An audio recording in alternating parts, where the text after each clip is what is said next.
Question করতে পারেন, তার ডিমান্ড রাখতে পারেন, সেটা লফুল এবং লজিক্যাল হওয়া উচিত। এটা ডেমোক্রেটিক কান্ট্রি।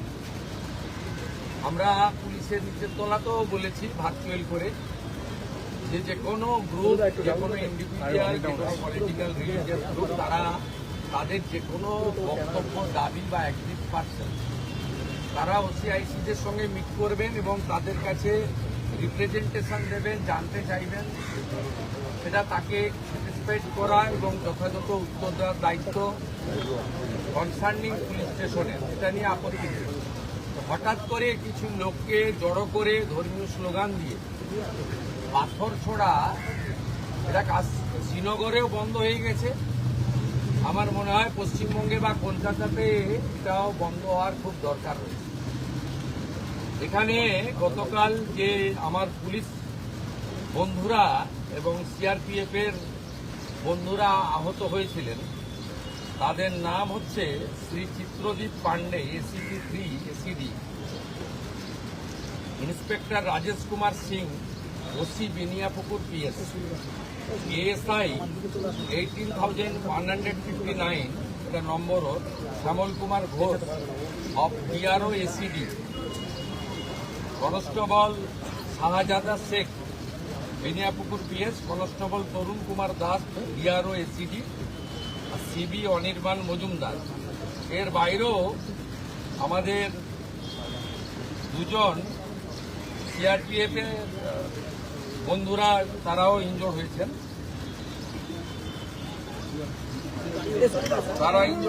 আমি মূলত এদের সঙ্গে দেখা করতে এসেছিলাম, ওদের শরীর স্বাস্থ্য কেমন আছে, ওদের ইনজুরি কেমন হয়েছে, আর আমাদের যে এন্টায়ার ফোর্স কালকে এত ভালো কাজ করেছেন, বড় ল অ্যান্ড অর্ডার ক্যাজুয়ালিটির হাত থেকে মানুষজনকে বাঁচিয়েছেন, তাদেরকেও আমি সাপোর্ট দিতে এসেছিলাম। বলেছিলাম গভর্নমেন্ট আপনাদের সঙ্গে আছে, আপনারা law enforcing authority under BNS এবং জনস্বার্থে আপনারা কাজ করবেন ভয়মুক্ত হয়ে। আপনাদের হোম মিনিস্টার তথা চিফ মিনিস্টার আপনাদের সাথে আছে, নগরপালের নেতৃত্বে এন্টায়ার ডিপার্টমেন্ট আপনাদের পাশে আছে। ওদের প্রাইমারি মেডিকেল ট্রিটমেন্ট হয়েছে, একজন দুজনের ইনজুরি ক্ষতও আছে, আমি দেখেছি নিজের চোখে। আমি শুধু আপিল করব, এই কাজগুলো করবেন না, এই কাজগুলো করবেন না, এই কাজগুলো থেকে বিরত থাকুন। যদি মনে করেন আগের সরকার আছে, আগের নিয়ম আছে, আগের মতো পুলিশকে ফোর্সকে হাত পা বেঁধে রেখে দেওয়া হবে, তাহলে কিন্তু ভুল করবেন। তো ক্লিয়ার মেসেজ, জিরো টলারেন্স এই ধরনের ভ্যান্ডালিজম, হুলিগানিজম, রাউডিজম এবং anti national, anti social activity we are not allowed.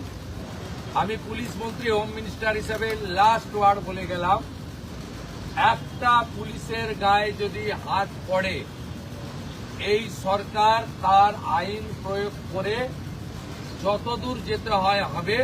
শুধু অ্যারেস্ট নয়, কনভিকশন করানো পর্যন্ত ক্লোজ মনিটরিং করার দায়িত্ব আমাদের থাকে। আর পুলিশের সমস্ত বন্ধুদের বলবো, বিএনএস যা বলেছে, আপনাকে ট্রেনিং পিরিয়ডে যা বলেছে, আপনার সুপিরিয়র যা অর্ডার দেবে অন স্পট, আপনি চিন্তামুক্ত হয়ে করবেন।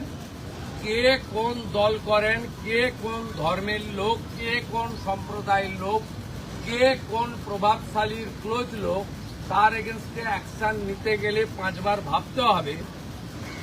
আপনারা এই চিন্তা মুক্ত করুন। মাননীয় প্রধানমন্ত্রী বারে বারে বলেছেন, বেঙ্গলে ভয়ে আউট, ভরসা ইন।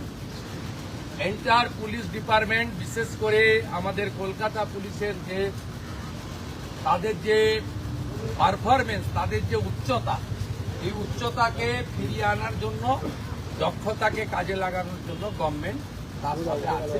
এটাই আমার বক্তব্য। আমি খুব হ্যাপি, এখানকার ইনভেস্টিগেটিং অফিসার এবং সুপিরিয়র পুলিশ অফিসাররা ইতিমধ্যে 40 জনকে গ্রেপ্তার করেছে এবং নগরপাল নিজে এটাকে, আমাদের সিপি নিজে এটাকে মনিটরিং করছেন লফুল অ্যাকশন আন্ডার বিএনএস এটা করার দরকার। এটা আইনগতভাবে তারা করবে, সেটা যে চিফ মিনিস্টার হোম মিনিস্টার আমি বলবো না, আইনে যা লেখা আছে সেই অনুযায়ী ব্যবস্থা হবে। একটা কথাই আমি বলে গেলাম, জিরো টলারেন্স। আর পার্ক সার্কাস সহ যেখানে যেখানে বিগত দিনে এই ধরনের ঘটনা ঘটিয়েছেন, আপনারাও কান খুলে শুনে রাখুন, এটা আপনাদের শেষ ঘটনা। এরপরে আর কোনো এই ধরনের অ্যাকশন আমরা করতে দেব না। যদি করেন আমার থেকে খারাপ কোনো পুলিশ মন্ত্রী হবে। दादा कश्मीर में जो पत्थर चलता हुआ देखा हमने, कश्मीर में जिस तरह से पत्थरबाजी होती थी, कल वही नजारा पाक सर्कल में भी देखने को मिला। देखिए, कश्मीर में पहले खत्म हो गया, कश्मीर में बहुत पहले खत्म हो गया। जब धारा 370 35 देखो एबुलिश किया भारत सरकार, तब से खत्म हो गया। कश्मीर में इस तरीके से इंसिडेंट नहीं हुआ। बंगाल में थोड़ा आदत इनको बढ़ गया था कि हम लोग को कुछ नहीं करेगा सरकार। पुलिस का अंदर भी डर का माहौल था, लेकिन डर का माहौल भाग गया। पुलिस कानूनी तरीके से करेगा। They are the law enforcing authority, they are the part and parcel of the government. Police लोग इंजर्ड होगा और पुलिस मंत्री एसी रूम में बैठ के देखेगा, ये सब दिन होती। पास्ट इज पास्ट, छोड़ दीजिए। अभी गुंडागर्दी बंगाल में खत्म, जीरो टॉलरेंस। मैं ऑन स्पॉट आकर उनको साथ मुलाकात किया, नहीं बुला के बात किया। ये मैसेज जो उपद्रवी है उनको भी ये मैसेज चला जाना चाहिए कि ये सरकार अपने कार्रवाई करेगा। ये सरकार देखना है, सोचना है, मैं नहीं। Do you think it was a planned protest? Yes, Do you think it was a planned protest or an impromptu one? it's a planned incident. Because some person before incident they posted it through social media. Police is investigating. I have ever faith to Calcutta police. These officers are very competent officers. They are very skilled officers. They are highly educated officers. They are true patriotic people. The officer knows what to do or not to do. Earlier, police is non-functioning due to some political ill motive. Now they are free. They are working as per the law within the BNS. And the main principle of our constitution or the people by the people. जनता के लिए जो काम करना चाहिए वो करेगा। Superior police officer जो आदेश करेगा, ये डिसिप्लिन ऑर्गेनाइजेशन ये करेगा। और बाकी कलकत्ता पुलिस का ट्रेन और मॉडर्नाइजेशन, इंफ्रास्ट्रक्चर, लॉजिस्टिक सपोर्ट, ये सब हम लोग विद इन 6 मंथ, आप देख लेना कलकत्ता पुलिस सबसे अच्छा पुलिस बन जाएगा। उनको सपोर्ट देना चाहिए। अभी हम लोग सेंट्रल होम मिनिस्ट्री से रिक्वेस्ट करूंगा, जो 40 कंपनी पैरामिलिट्री है, ऑल्टरनेट अरेंजमेंट तक उनको यहाँ रखना चाहिए।